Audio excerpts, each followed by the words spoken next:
19. The can opener. Mr. Emerson, 1803 to 1882, lived in an age of invention, and he spoke for it when he advocated nonconformity and original thinking, telling his readers to not shrink from their own insights for fear of ridicule by small minds. He was a small child when the railway engine was conceived, and 26 when Mr. Burt brought forth the typewriter. He surely heard about Mr. Morse's telegraph in 1837 and the discovery of antiseptic and pasteurization and the storage battery. When the pedaled bicycle came along, Emerson was quite middle-aged and perhaps lacked confidence to mount one. He admired young men who did, but felt it was beneath him, a prominent author and lecturer, to be seen pedaling the contraption along the streets of Concord, but then maybe it struck him, quote, "So let it be beneath me then," end of quote, and he saw a bicycle in the grass and climbed on it, and after a wobble or two he got his balance and soon found himself flying along at a good clip, and he felt moved by his mobility, racing along too fast to pay attention to the faces of people watching him, and thanks to speed felt truly free of public opinion, and now he found himself at the top of a hill and accelerating, and realized he had no idea if there was some sort of braking mechanism and he was going too fast to jump off the thing without breaking his neck. And what a way for a great man to die, riding a child's toy. It was a long hill, and he passed a carriage and then another, terrified at the thought of crashing, dying, and now his work, his poetry, his essays, all would be forgotten. And he would go down in history as a fool, the philosopher who died due to inability to break. And in his terror, he said a fervent prayer, and not a Unitarian Universalist prayer addressed to the Spirit of Truth or the Great Whatever, but addressed to God himself, God the Father and his Son, Jesus Christ. As the bicycle flew along and the road flattened out, and Emerson realized that in 1 minute flat he had become a Baptist, a secret that he divulged to his wife and nobody else. He didn't tell Thoreau, he didn't tell Whitman, but God had saved his life on that downhill journey, and he was grateful, and every morning for the rest of his life he addressed the divine and thanked God for his mercy. I'm sure he approved of the corn planter and sewing machine and other devices to ease labor and grant people more leisure time to think and enjoy nature and converse and read books. Mr. Bell's telephone was expensive and only for the wealthy, and surely Emerson ignored it, as well as Edison's wax cylinder, a primitive gramophone which appeared in 1877. I imagine him lying in the downstairs bedroom, tended by daughters, and hearing artificial music in the distance, like fingernails on a blackboard, which no doubt hastened his demise. I like to think he looked out his window and saw a gigantic gas balloon floating in the sky, piloted by a man in a basket, pushed by a propeller, and wished he could live long enough to try it out. I think flying would have thrilled him. Perhaps his doctor put a stethoscope to Emerson's chest and let the great man listen to his own heart thumping and the great mind be struck by his own physicality. There is reason to believe he was given a pen with a ballpoint and loved it and wanted to buy a box of them, but it was a prototype, not yet manufactured, and the inventor took it back. A sad day in Emerson's life.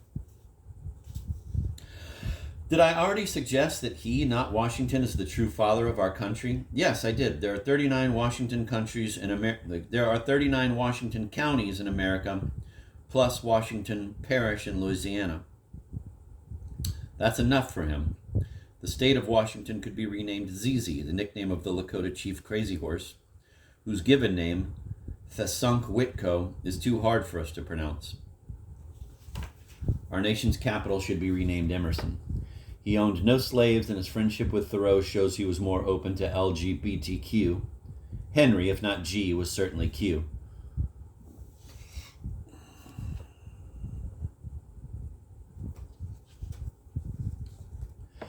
In his journal of 1881, he wrote with a newly designed Faber pencil, "Vegetables and fruits, meats and other comestibles packed in steel cans were the beauteous utilities that sustained our sailing men and preserved their gay natures against the stern countenance of the rolling sea. But gaining access to the gifts was a puzzle. The design of the container intended to secure the edibles from rotten decay defied all instruments except the sledgehammer, which likely destroyed the prize in the process of disclosing it. Men, inflamed by hunger, employed sharpened knives to secure succor and thereby stabbed themselves in the hand and contracted a disease, the blade having been used to gut fish and shuck oysters. And some hands were lost and replaced by hooks, and many good men turned to piracy and wound up on the gallows. Their mothers grieved for them, but Mr. William Lyman toiled in his workshop to invent a safe and reliable device to open metal containers, and he happened on the idea of a proportionate rolling blade turned by a key and following a circular route. He applied himself to this great invention and eliminated superfluous parts, and one brilliant morning he spontaneously happened on the instrumental allegory that opened the secret, the blending of experience and insights of the mind. And from that morning's emancipation came safe sailing between continents, industrial productivity, and a renewed spirit of invention, such as a miniature railroad designed for amusement, moving at high speed on a closed track, a rolling coaster, which liberates us from gravity and makes us briefly weightless as angels, the true gift of transcendentalism and universality.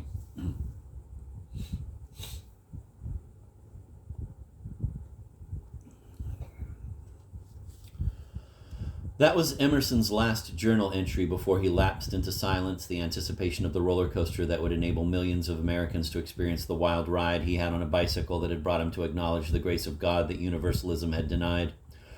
He lay on his deathbed humming "Jesus, Lover of My Soul" as his daughters bathed his fevered brow and brought iced chips to moisten his lips. They considered his humming to be a sign of delirium, but in fact it was the dawn of true faith.